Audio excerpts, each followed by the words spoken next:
Well, Grimace had his birthday and now it's my turn. That's right, today is actually the second anniversary of this channel's creation.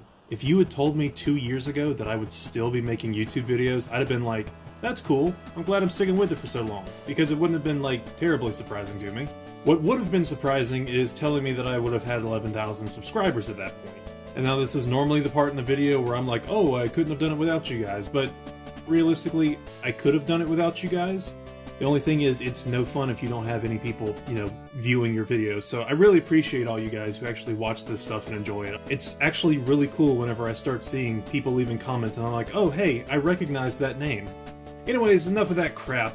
Last year, for the 1-year anniversary, I made a video on my top 10 video games of all time.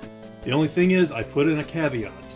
I said that I could not include any Star Wars games, and that's because, frankly, Star Wars games probably would have made up about half that list. It's my favorite franchise of all time, whether it be movies, books, or, well, video games. So I figured I would make its own dedicated list so I gave other games a chance to shine.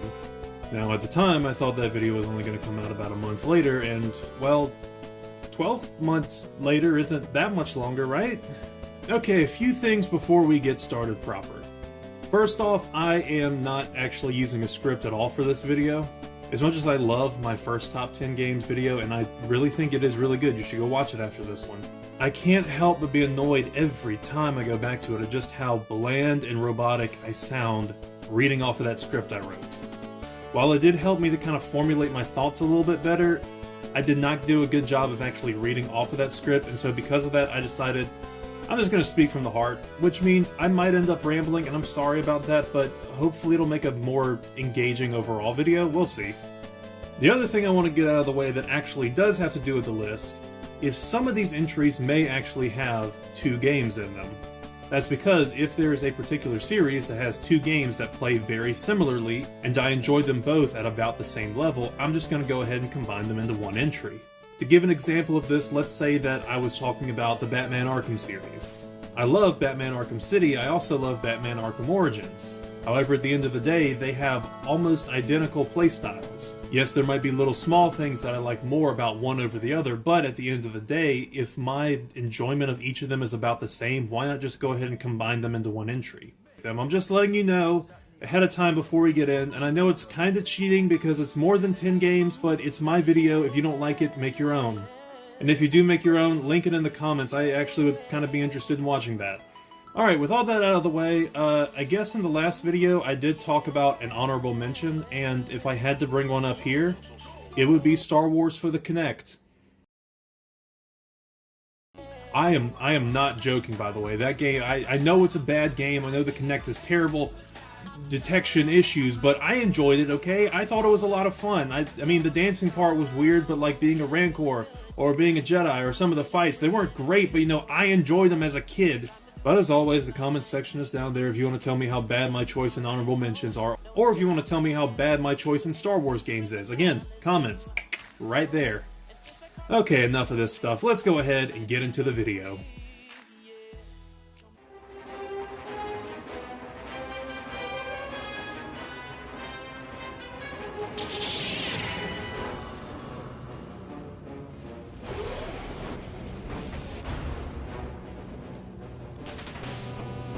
I am actually willing to wager that there are several of you out there who have never even heard of this game. That is because Star Wars Obi-Wan was an Xbox exclusive. In fact, I could be wrong in saying this, but I think it actually was a launch title for the original Xbox. Now, the game follows Obi-Wan Kenobi through his earlier years when he was still an apprentice to Qui-Gon Jinn. In fact, a lot of this game is honestly just a tie-in for The Phantom Menace, but it has a few things differentiating it. First of all, the game opens up before The Phantom Menace does, and it sees you on this little tiny side plot where you're like investigating these gangs on Coruscant. Eventually those gangs lead you into this whole conspiracy with these people on this planet that are mining something called Cortosis, which if you don't know your Star Wars lore, that is something that can actually block lightsabers and in some instances can actually deactivate them. It's like Beskar except cooler and evil. But from then on, it pretty much turns into an adaptation of The Phantom Menace, but it adds in a lot of, extra stuff to pad out the game. Like, how Obi-Wan was not present at all during the whole Tatooine sequence? That's because while Anakin was out pod racing, the Queen got kidnapped by Tusken Raiders, and that's when Obi-Wan went in and did what his future apprentice would do years later: slaughter them all. Level also kind of loses some of its luster whenever you realize this is probably the Queen's bodyguard and not actually Padme herself, so good job risking your life for essentially nothing, Obi-Wan. I only say that because, body doubles are meant to be, body doubles for this exact situation. And this game actually has a feature which I think is not only unique, but actually innovative in a way. You see, you don't swing your lightsaber by pressing a button or anything like that. Oh no, it's not your standard beat-em-up.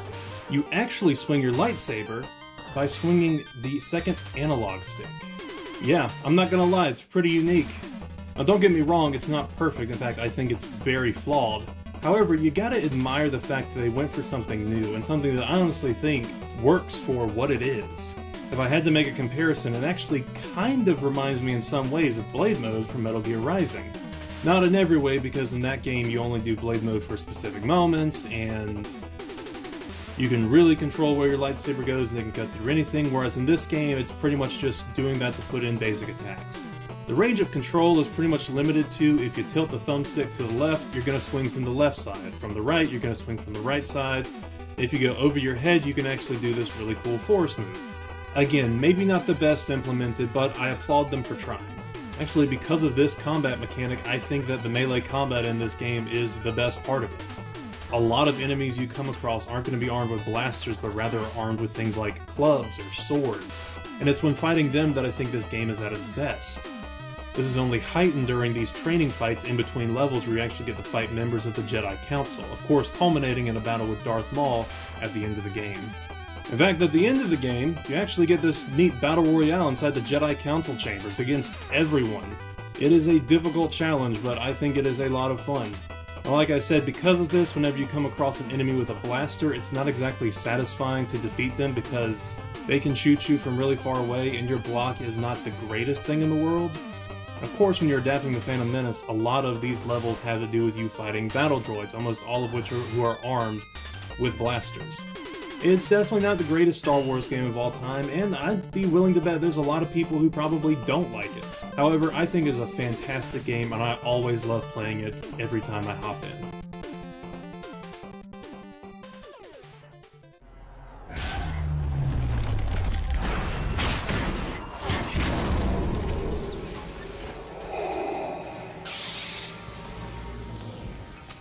Whenever I first made this top 10 list last year, this game was much higher up, like maybe 5th place or something. However, the more I've thought about it, the more I've played other games, and honestly the more I revisit this one, I keep finding more things I dislike about it. However, that doesn't mean that it is a bad game. In fact, I'd say quite the opposite. Most everyone here is familiar with The Force Unleashed at this point. You're playing as Vader's secret apprentice, you go around, you kill Jedi, you kill pirates, you kill Imperials, you kill everyone. Now, the first game came out and they needed a sequel, so they created this, Star Wars The Force Unleashed 2. A game which was plagued with a lot of developmental issues. But we're not here to talk about that, we're here to talk about the game that we actually got. In this one, you play as Starkiller's clone. Or do you? I don't know, the game kind of leaves it pretty ambiguous. But this clone goes on a journey of self-discovery to find out, is he the real Starkiller, is he not the real Starkiller, if he's a clone, what does that mean, because it's impossible to clone Jedi, should he get involved with the war, after all he might have helped start it, but ultimately the only thing that's on his mind is Juno and getting back together with her. I'll talk a bit more about my thoughts on the story in just a second, but let's talk about the gameplay. First off, the choice to give you 2 lightsabers, fantastic. Perfect upgrade to the first game. This game also includes dismemberment, everything from arms and legs to even heads. I for one am personally not one of those people who needs to see dismemberment in every single Star Wars game. I know what a lightsaber is capable of, and while I definitely think it does work in this game very, very well, it's not something I want to see in every Star Wars game. But here it really adds to the power fantasy. And speaking of power fantasy, you've got so many Force abilities at your disposal. Everything from lightning to these Kamehameha style pushes, and of course Force repulse, which in this game has been upgraded to a point that you can now disintegrate enemies around you. You also get this rage meter, which pretty much lets you throw your lightsabers around like helicopter blades, absolutely shredding everything in your path. As far as the levels and level design goes, they're good but a little repetitive. Unfortunately, due to the structure of the story, you end up revisiting the same places a lot, and I don't think they do a great job in every case of making each level distinct. At least the second time around. The first time around when you're running around Kamino, it's great. The first time you're running around Cato Neimoidia with all these casinos, it's fantastic. The first time you're on board this rebel frigate as it's being invaded is really cool and actually pretty haunting. One last thing about the gameplay, the boss fights, they're not fantastic. The first game had some incredible fights, whereas this one has very few, and the ones that are here do not live up to its predecessor. Now, for the story. It's my understanding that this is where a lot of people's issue with the game seems to come from, and I won't lie, it's not the greatest, but there's also something really cool under the surface. Again, you're playing a Starkiller's clone, but there's a lot of hints that you may possibly be the original. It's this duality and struggling to find an identity that I think is one of the game's strong suits, but I also feel like the game doesn't spend enough time with it. There's some cool moments, and I ultimately like the story overall and think it's really cool, and I think it's very ambitious. I just think some of those ambitions fall a little flat, and it would have all been solved with a bit more development time, which frankly the team did not have. I will say I do understand why the clone wants to go after Juno and do nothing else, like ignore the rebellion, ignore Coda, ignore Vader, just Juno. This man is simping hard. But that's also the first real positive interaction and relationship he had with any human being in the first game, so I understand why this lost character is gravitating towards her first and foremost. Overall, I still think the game is great, the controls are fantastic, and the DLC level, oh mama, it's good! Also made a video about it, go check it out. Blast them, Kyle! Kyle? Kyle Katarn? You're the legendary hero who destroyed Jarek at the Valley of the Jedi? You look like nothing more than a bantha herder. Well, you look like an overgrown Kowakian monkey lizard, so I guess looks don't count for much. Hand her over. Star Wars Jedi Outcast and Star Wars Jedi Academy. This is one of those instances where I'm going to combine the two games because I think they're very similar, they play almost identically, and while there are bits and pieces I like more than the other game, overall, my enjoyment of them is about even. Let's start with Jedi Outcast. Now this is the one I actually played first, which I think is reversed for most people because everyone knows about Jedi Academy. However, this one came first and defined almost every mechanic that you see in the next game. Here you're playing as Kyle Katarn, who I have made my thoughts on very clear in several videos. He is just the coolest guy in all of Star Wars for absolutely no reason. Now as far as story goes, it's pretty basic and kinda weak, but trust me, you're not playing this game for the story, you're playing it for the experience. You're this rebel spy who gave up on being a Jedi and eventually is forced back into that lifestyle because a dark Jedi has re-emerged in the galaxy, and instead of targeting the Jedi Temple, he's targeting you. He's taken away your love interest, and it's actually revenge that gets Kyle started back on the path of being a Jedi. However, over the course of the game, he eventually lets go of that revenge, ultimately defeating the threat and rejoining the Jedi Order at the end of the game. Now, like I said, you do not start as a Jedi, which means this game is actually a first-person shooter at the beginning. You get all sorts of weapons and blasters, each of which has an alternate fire mode, which adds a lot more variety to the limited selection of guns you have. Each one works better in certain situations, each has their plus and minus. It really is a balanced first-person shooter. Much like the earlier installments in its series, it takes a lot of inspiration from something like Doom, and I think it works fantastic here. Then about, 5 missions in, you get your lightsaber and a whole new layer to the gameplay has been added. And not only that, but one thing I think this game does better than Jedi Academy is there's still instances where it's going to be smarter to switch to your blaster and solve problems that way, using your lightsaber only whenever it's absolutely necessary, like fighting Dark Jedi. It adds a bit more depth to the game, and I recommend if you ever try it, try playing it as a gunslinger first, Jedi second, because I think that does add a little bit more to your experience. I will admit some of the levels and level design I think is either a little weak and repetitive, and in some cases I think the puzzles and objectives are a bit unclear, but once you figure it out, it makes decent sense and you'll end up having fun with it. I was never especially frustrated, just kinda lost here and there. Alright, now onto the game that everyone knows about. Jedi Academy is Outcast's sequel and has you playing not as Kyle Katarn, but rather as Kyle Katarn's apprentice. Now this is where I think most people enjoy this game over the other one. This game actually lets you customize your Jedi, letting you choose things like outfit, species, and even lightsaber itself. You can choose your lightsaber hilt and the color of your lightsaber. That's cool. Not only that, but later in the game you can dual-wield lightsabers or even get a lightsaber staff. There is a lot of options, each of which has a really cool playstyle to go along with it. I should also probably talk a little bit about the gameplay and the lightsaber form of both games. I've saved it for here because this is where it's really popular, but it's the same across both games. You pretty much got 3 stances with your lightsaber. Your neutral, your heavy, and your quick. Neutral is pretty standard, it's what you start the game with, it's a good all-around lightsaber combat style. Heavy is probably exactly what you think it is, it's just heavy lightsaber strikes that are super powerful, but have such a long window and wind-up that it is very dangerous to use them. The last lightsaber form there is quick attacks. This is more of a defensive style, and as you swing it you're going to have shorter range, quicker attacks, and do a lot more spinning and dodging. It's my favorite and I think the most versatile, but it definitely is the weakest of the 3. Now, Jedi Academy's story is also pretty simple, but it's fun, it's got its merits. You're still kind of fighting the same dark side cult, except now there's a lot more Dark Jedi along with it, so you're going to engage in a lot more lightsaber combat right out the gate. Also, yeah, you start the game with your lightsaber, which means that even though there are still guns and there is still the first-person shooter elements, you are not going to use that nearly as much. I also think the game is designed far more around the lightsaber combat. Almost never did I find myself using a gun unless I chose to. And I think that's fine. Also, the mission structure is pretty neat, letting you choose what levels you want to tackle in which order. It adds some nice replayability. You can even skip one level out of each of these sections. Overall, both games are great. Each one's got its positive, each one's got its negatives. If I had to choose one, I would probably say Jedi Outcast, but I also think that might come down more to personal opinion.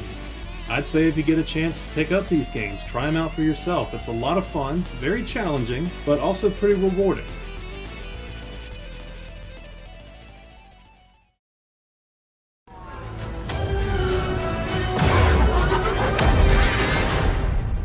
Sector is clear. Not clear! Not clear! It's probably heresy to a lot of Star Wars fans that I put these games this high on the list, but I honestly think they're that good. Anyone who's watched my channel for any amount of time is going to know I love Star Wars Battlefront 2. And so I, like a lot of people, was very excited whenever I heard that they were going to be rebooting the franchise in 2015. Now, this was the first Star Wars game made under the EA license, and there are so many problems that came with it being made under EA that I am not even going to begin to get into, because I want to talk about the things I like about this game. Setting all of its issues aside, I think both of these games are great for what they are. Battlefront 2015 gave you a lot of customization and really let you get into the world of being either a stormtrooper or a rebel. I know a lot of people didn't like that prequel era content wasn't included, and yeah, I'd be lying if I didn't say I was one of those people. But whenever I look back, I really like the focus on this one era and the amount of customization it lets you have. Especially as a rebel soldier, just picking out these different weapons and abilities really made you feel like this ragtag freedom fighter who's just fighting with whatever is lying around. I'll admit it didn't really work quite as well with the Empire, but it was still just a fun mechanic. Being able to equip whatever star cards you want. You want a jetpack, you can have a jetpack. You want a grenade, you can have a grenade. You want a bowcaster that is completely broken, at least for the first part of the game? Get it! The DLC was also very nice. I know the Outer Rim kind of just reused planets we'd already seen, but I think they did something new with it. Bespin is the greatest DLC in this game, hands down. That's fantastic, and I wish we got more Cloud City maps in Battlefront 2. Rogue One was pretty good, maybe not the best to end it on, but it tied in with the movie pretty well. And then the Death Star DLC, which I think really changed this game.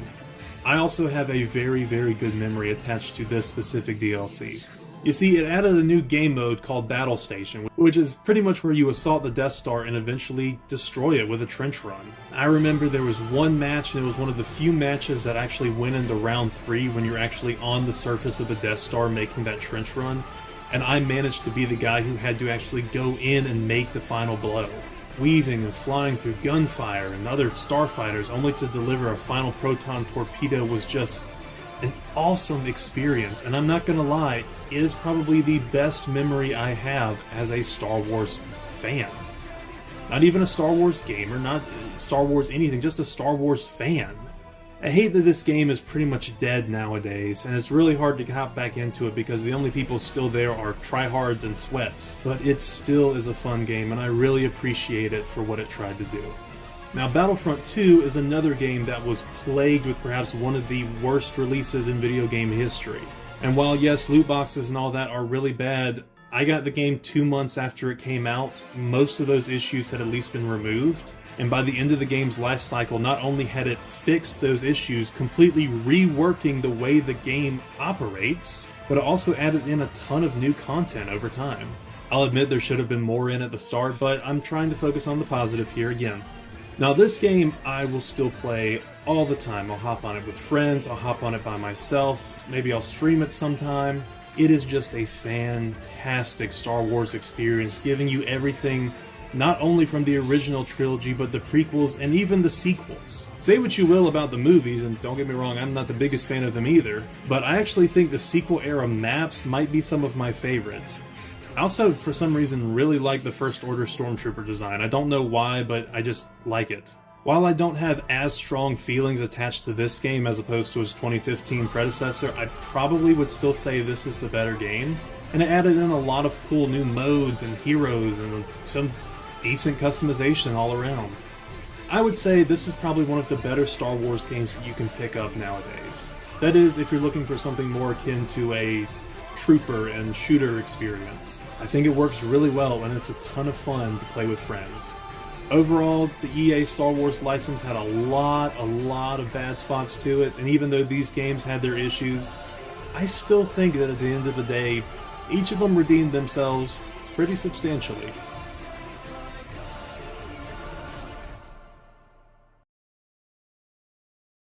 By order of the Supreme Chancellor.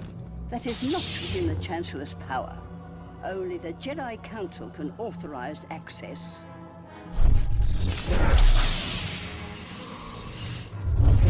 The Council is no longer in control. Star Wars Revenge of the Sith. Now, I have already done a full playthrough of this game, and I love it to death. Now, this was a movie tie-in game, but it's probably one of the best ones, right up there with the Lord of the Rings games. It's a very arcadey beat-em-up with, I'd say, maybe some very light Devil May Cry influence, but it's definitely not that exact same type of stylish combat. However, it also has a pretty awesome fighting mode attached to it, but we'll talk about that in just a second. As far as the story goes, it's Revenge of the Sith, almost beat for beat.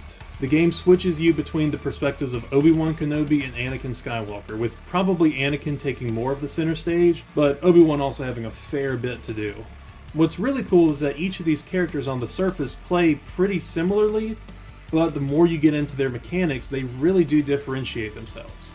Small example is how Anakin has Force Lightning, which does a lot more damage, whereas Obi-Wan has Mind Trick, which can actually stun enemies, and in some cases, make them fight for you.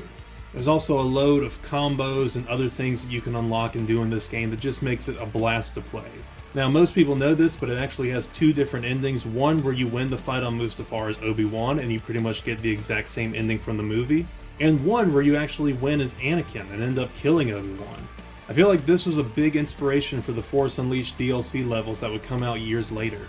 Now, in terms of gameplay, again, the actual levels are, again, pretty standard beat-em-up. You got heavy attacks, you've got light attacks, you've got this lunge attack, all of which can be combined in multiple different ways with a ton of different combos. There's also a lot of enemy variety. Everything from your standard battle droids and clone troopers to heavy grappling droids, Magna Guards, and even these clone blaze troopers. Oh, and let's not even forget about the clone assassins, you know? The coolest looking clone troopers that have ever existed, but they only exist within this one game? Now, as said before, the best aspect of this game is actually the fighting mode, the lightsaber dueling. Several missions in the game are just a one-on-one fight between you and some other character. And this is where the game truly shines. This is where you can use your different combos and abilities to their absolute potential to really defeat these opponents, many of which are substantially stronger than you.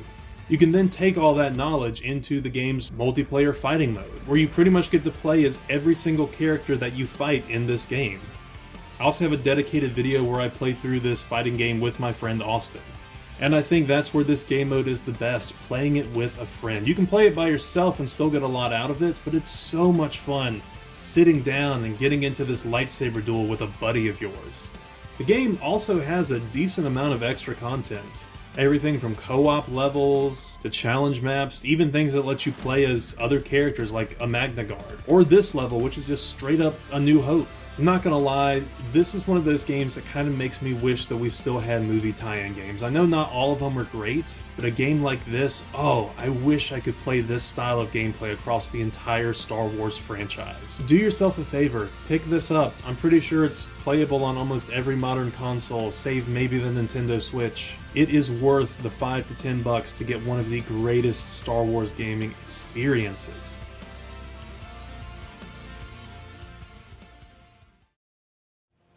To the Empire, we're all just expendable. Yes, you are. No! Look at this, a lightsaber. The more I play this game, the more I just seem to love it. I also just recently got this game's sequel, and I am really tempted to include it on this list. But I have not beat it yet, and I'm not going to include any games on this list if I haven't beaten them, but just know I'm also kind of putting Jedi Survivor here too. But Fallen Order specifically is going to be the one that makes the list right now. I know I've said a couple times recently in a couple videos, heck, I think I might have said it earlier in this video, that a lot of Star Wars games are just other video games with a Star Wars coat of paint over top of them. The more I think about that statement, the more I think that's not quite the right mentality. It's not accurate. I think a more accurate statement is a lot of Star Wars games are heavily inspired by popular video games at the time they come out. This game definitely takes a lot of inspiration from a lot of different things. The Soulsborne series for combat, Uncharted-style action games for the climbing and set pieces, even maybe a little bit of Legend of Zelda with some dungeon design. But I don't think any of these things are imitations. And just because something is heavily inspired doesn't mean that the creators didn't put a lot of care and love into their product. I think that is definitely true of this game. Fallen Order follows Cal Kestis, a Jedi Padawan who's just been trying to survive out in the galaxy for years.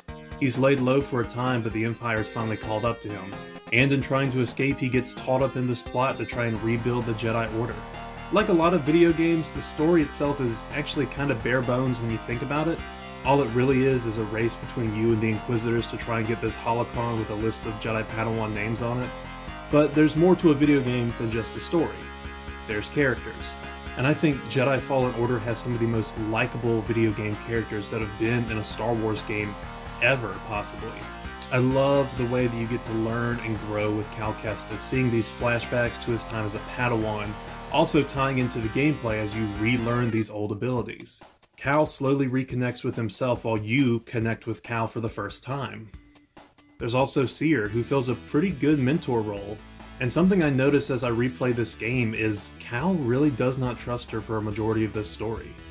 And she's not always the most upfront and honest with you. Merrin is also a fantastic character. I love her story with the Night Sisters, and I was so excited to get to learn more about her as I'm playing through Jedi Survivor. And then there's Greez, frickin' Greez. A character who's not only the comic relief and also just a pleasant guy to be around, but who also has some of his own flaws that end up affecting you across the story.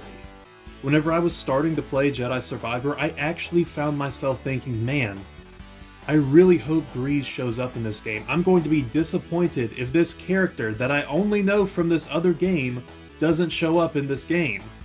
And I was so thrilled whenever I came across him. Apparently I forgot that he showed up in one of the trailers and I had no reason to worry, but you know what I'm trying to say. As far as gameplay goes, I think this is an excellent introduction to a Soulsborne style game. It's definitely very challenging and there is a learning curve, but it's also not impossible to learn. Almost anyone can pick up this game and figure it out with relative ease. It's very accessible, I think, in all the right ways. And it's not like there's no challenge whatsoever. I'm looking at you, Ogdo Bogdo! Also, every other aspect of this game, from the climbing and traversal, I just find really enjoyable. Oh, and BD1, how could I forget about BD1? This little thing is like a robotic Pikachu. It follows you around everywhere, it can do frickin' anything, and he's just a lovable little guy. What's not to like about him? Now, I know that the big final boss was completely spoiled, like, the second this game came out, if anyone went on YouTube, but I'm still not going to spoil it here because I honestly think it is one of the coolest things that a Star Wars game has ever done, and I'm like, I applaud it. Fantastic work. Overall, Jedi Fallen Order, and I would have to say also its sequel, Jedi Survivor, have been fantastic, and I hope are heralds of a new age of Star Wars games. Games that are known not only for their fantastic gameplay, but their likable characters, their vibrant worlds, and their just overall fun factor. I mean, what are video games for if not to at least sit back and have fun for a few hours? And I think if you're a Star Wars fan, you will have a lot of fun with this game.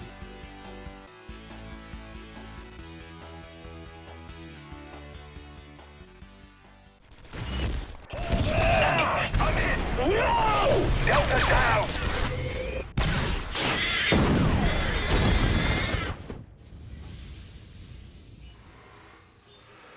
Enemy terminated. Proceed to next sector. I know I've said this before in a couple of videos, but if we're being honest, a lot of Star Wars games are just clones of other pre-existing video games. Take for instance Star Wars Republic Commando. It's pretty much playing Halo, but with a Star Wars skin over top of it. But being a clone doesn't mean that it's automatically bad, which I feel like could also be a tagline for this game, but I'm getting ahead of myself. Because even though this takes a lot of very heavy inspiration from the Halo franchise, there is still so much that is unique and built upon here that I would rather play this game over any Halo game any day. Except maybe ODST, that one's still pretty good. In this game, you play as these clone commandos. Some of the coolest, buffest, bulkiest looking clone troopers you have ever seen. You play as Boss, the leader of this squad. And Boss is so cool that I'm pretty sure he's the guy you have to kill at the end of Metal Gear Solid 3, or I don't know, something like that. But yeah, like I said, you're the head of a squad, and that's what I think separates this game the most from Halo. It is a squad shooter. You have 3 other clone commandos in your disposal, each of whom are supposed to fill specific roles, but in gameplay, I won't lie, they don't really do that. But you wouldn't think that whenever you're playing the game because each of them has such a strong and well-defined personality. Scorch, your Demolition Man, is the wisecracking comic relief, and I just love everything he has to say. Fixer is your very by-the-books technical person, except he's not a frickin' nerd like Tech is. Then there's Sev, every edgy boy's dream. He's the sniper on the team, it looks like he's got a blood splatter pattern on his helmet. He's honestly a freaking psychopath and we should be scared for him. But don't lie, you think he's the coolest one in this group too. Even Boss has a ton of personality because he's actually voiced by Tamira Morrison, which gives him that authentic clone sound but also gives you a little bit of a Jango Fett Boba Fett vibe. An elegant weapon for a more civilized time, huh?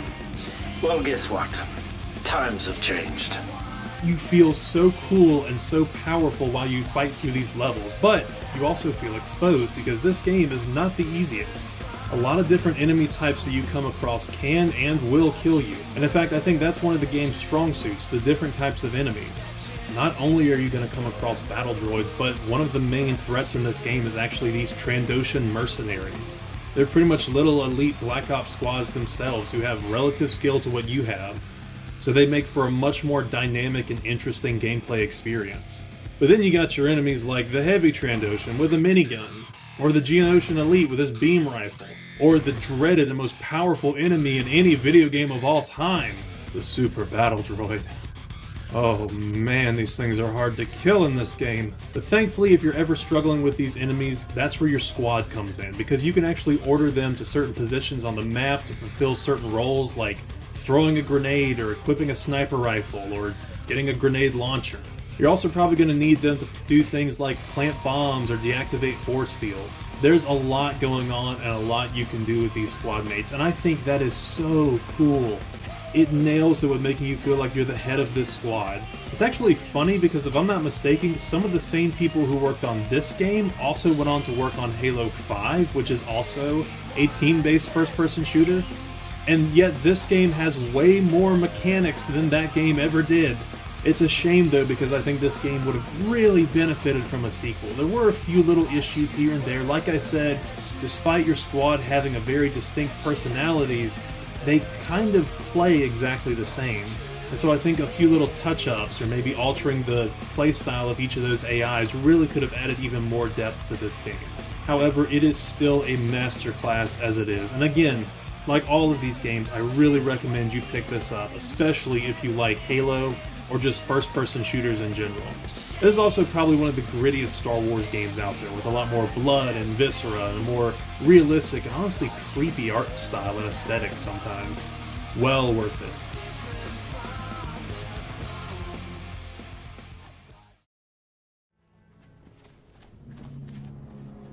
That one. She reminds me too much of another young Jedi who turned to the dark side. You shouldn't have let her go free. You really think she's free? She'll carry the memories of what she's done here forever. Oh boy, I've been waiting to talk about this one. You know how I said at the beginning of this game that some game series I'm going to lump together because I just enjoy both games in the franchise that much? Yeah, well, with The Force Unleashed, there is a big disparity between how much I like these two games. Again, I think Force Unleashed 2 is great and fantastic. It is on this list after all. But The Force Unleashed, oh my goodness gracious. Honestly, for being one of the last Star Wars games made under the LucasArts banner, they really went out with a frickin' bang with this one.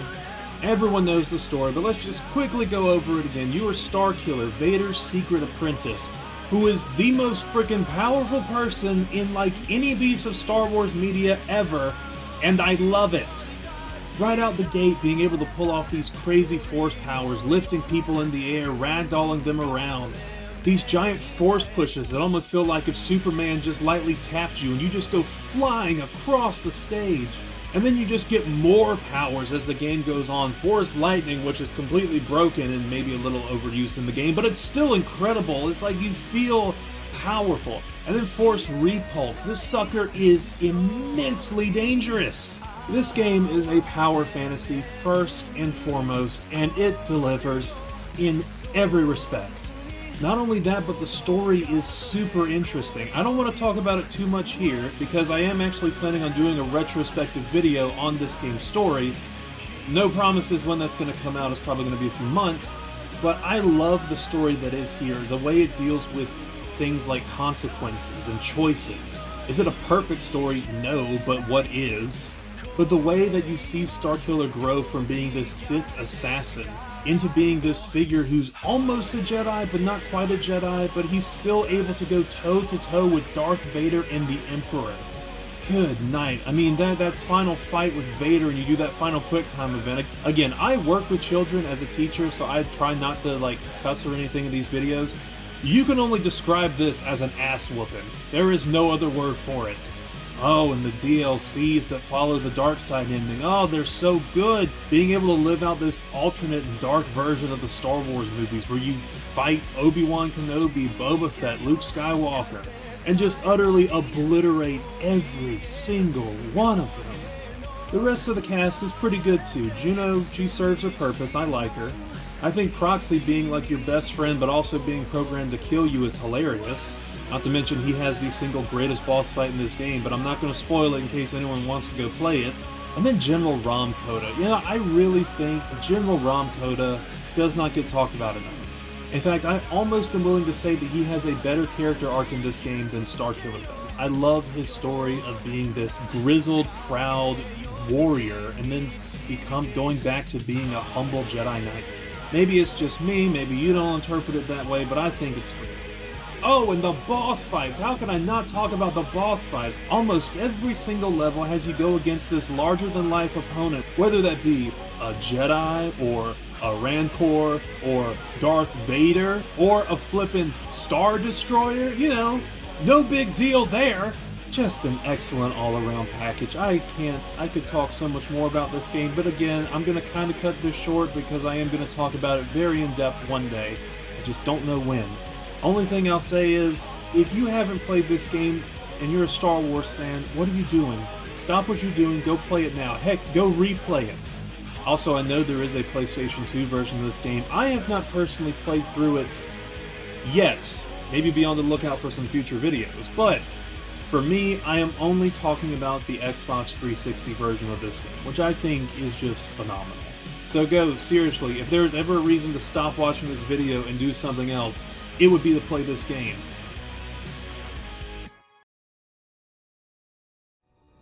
The Force binds all things.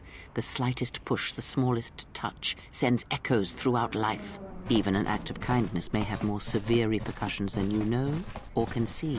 By giving him something he has not earned, perhaps all you have helped him become is a target. Seeing another elevated often brings the eyes of others who suffer. And perhaps in the end, all you have wrought is more pain, and that is my lesson to you. Be careful of charity and kindness, lest you do more harm with open hands than with a clenched fist. A little bit of a weird story time before we get started with this one. I was probably about, I don't know, maybe 8 years old or something, whenever my uncle decided to get me and my brother a toy for Christmas. I have no idea what type of toy it was. It kind of looked like a knockoff Funko Pop. I'll try and put a picture or something on screen. But my brother got one of Darth Vader. And I was jealous, because I got this dude, I had no idea who he was. Who the heck is Darth Revan? Little did I know, however, Revan would go on to be one of my favorite Star Wars characters of all time. And pretty much all of that stems from this game right here, Star Wars Knights of the Old Republic. And also its sequel, Knights of the Old Republic 2. If I had to say what is the most different, and I would also argue unique Star Wars game out there, this is probably the one I would point to. You see, it's not your typical third-person action-adventure game, it's not a first-person shooter, it's something very different for the Star Wars license. It's an RPG, and it's not a turn-based RPG, no, it's like a real-time RPG, which means that you have to stay on your toes and it's engaging, but there's also a lot of selecting special attacks and doing certain things to win this battle. I don't know how to describe it all that well. I don't have a ton of experience with a bunch of different RPGs, at least most that aren't turn-based. But the game is good, I'm gonna say that. However, I will also say that if you're not used to this style of gameplay, it probably will take you a minute to pick up. It definitely took me some time to get into it. But it is still a fantastic game. It takes place in the Old Republic, about 4,000 years before New Hope. And the whole time you feel like you're playing through this ancient legend or myth. In the first game, you start out as a Republic soldier and then work your way into a Jedi as you slowly try to fight off the Sith Empire. Again, this game is pretty well known for its major plot twist, but I'm not going to mention it here just in case there is anyone who doesn't know what it is and is interested in checking this game out. Just know that I think it's pretty good. I don't think it's the greatest plot twist of all time or anything, but it is still fantastic, and it really does end up flipping the game on its head. But yeah, in this game, you go from planet to planet, doing investigations, fighting off Sith, and interacting with the local populace. You also have to choose how you're going to approach these situations. Are you going to approach it the way a Jedi should? Are you going to approach it the way a Sith or Darkside user might do it? Are you going to approach it as the most stereotypical goody two-shoes of all time? Or are you going to approach this like a psychopath that Satan himself would be ashamed of? Yeah, as much as I love the morality mechanics in this game, I gotta say, especially the first one did not really balance them out very well. Most of these dialogue options are not realistic at all, but that's also part of the charm. It's so overly goofy and obvious which one is good and evil, and I mean, come on, tell me that's not the most Star Wars thing you've ever heard. You also pick up a load of companions along the way, almost all of which I think are fantastic and really interesting. I think overall, on the whole, I would say the first game has way better companions, but I like the way you can interact with your companions in the second game way more. I just don't think every single one of them is as memorable. Except for Atton. If you ever forget this guy, you gotta have dementia or something. He is hilarious. Are you an angel? Ah, I'm just kidding. That's the worst line I've ever used. Hope some poor kid doesn't start using it. I'm Atton. I actually wasn't supposed to make it into the final game, but I was created at the last minute. Blame my agent. I was actually slated for a spin-off to Jedi Knight, but I don't want to talk about what happened there. And speaking of the second game, this is where I think Knights of the Old Republic really came into its own. The story tried to take on a little bit more nuance, trying to blur the lines between good and evil, making you realize, hey, this thing you thought was good actually might be bad, or thinking, hey, this thing that you thought was bad might actually have good consequences. Again, maybe not the greatest system of gray morality in a video game ever, but I think the game does a pretty good job for being halfway finished. Oh yeah, that's the other thing, about half of this game is missing, and yet I still feel like it is a very complete package. Sure, I think bits of the ending are a little confusing, and I have yet to play through this game with the restored content mod installed. In fact, overall, if I did have to pick between one of these two games, I think I would say that I like Knights of the Old Republic 2 better than the first one.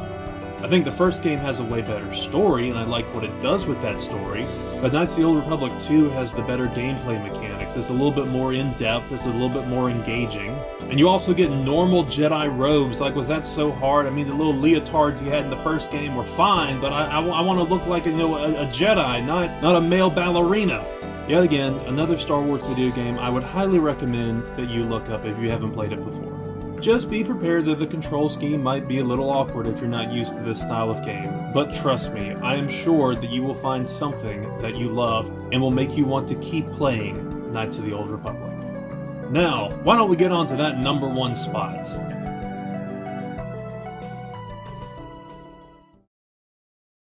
I mean, come on. Could it have been anything else? What I remember about the rise of the Empire is how quiet it was. During the waning hours of the Clone Wars, the 501st Legion was discreetly transferred back to Coruscant. It was a silent trip. We all knew what was about to happen, what we're about to do. Did we have any doubts? Any private, traitorous thoughts? Perhaps, but no one said a word. Not on the flight to Coruscant, not when Order 66 came down, and not when we marched into the Jedi Temple. Not a word. Again, if you've watched my channel for a while, you knew this was going to be the number one spot. And this is my number one video game of all time. It beats out Red Dead Redemption 2. I also still find that weird because, to my knowledge, this was one of the first video games I ever owned and ever played.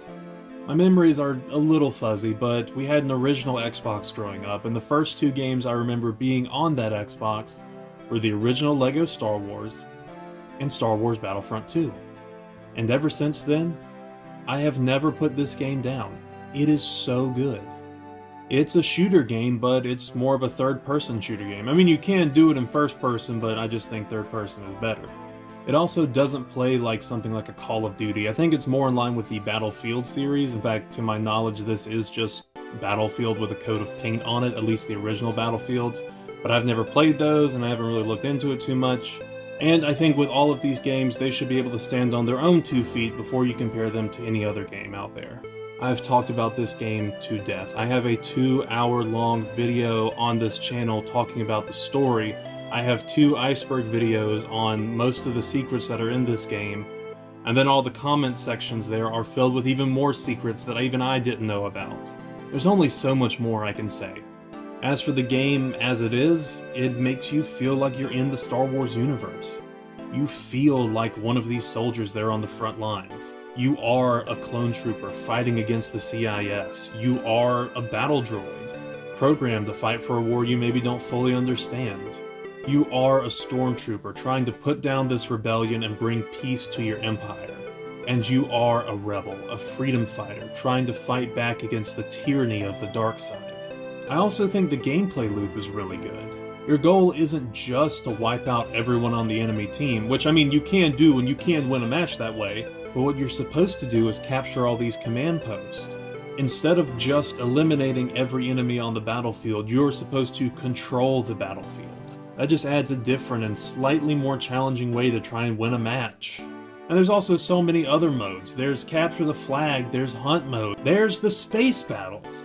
And the space battles are so good because you can get in a starfighter and be in a dogfight, or you can land in the enemy hangar and destroy their ship from the inside out, or you can take a bomber and try and destroy their ship from the outside once you break their shields down. Maybe it's not a perfect system, but it's a fun system. And that's what I think this whole game is. Above anything else, you're just going to have fun playing it. I know this is going to be a little pretentious of me, I understand that. There's a quote I really like by J.R.R. Tolkien about escapism.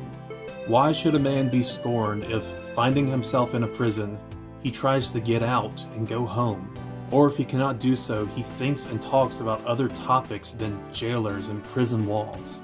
I think video games should just be a pastime. It's like a movie or a book, it's something you're meant to enjoy. It can often teach you something great, but also can just help you escape the hardships of everyday life. That's part of the reason why I never want to go full-time with this YouTube channel. It's just a hobby and I have better things to do. But I find this stuff fun. I find Star Wars Battlefront 2 to be fun. It is an excellent form of escapism for a few hours. Especially if you're a Star Wars fan. Being able to pop this game into your console, boot up the TV, and just go into a galaxy far, far away. Take some time and pretend that you're part of that Star War. The franchise that, at least for me, sparks my imagination and helps me forget about some of the worst things in this world that we live in. So yeah, I don't really have too much more to say. Play Star Wars Battlefront 2 if you really like Star Wars games. In my opinion, it's the best one there is. But of course, my opinion is not the only one that matters. Did you agree with this list? Do you have a different set of Star Wars games that you really like?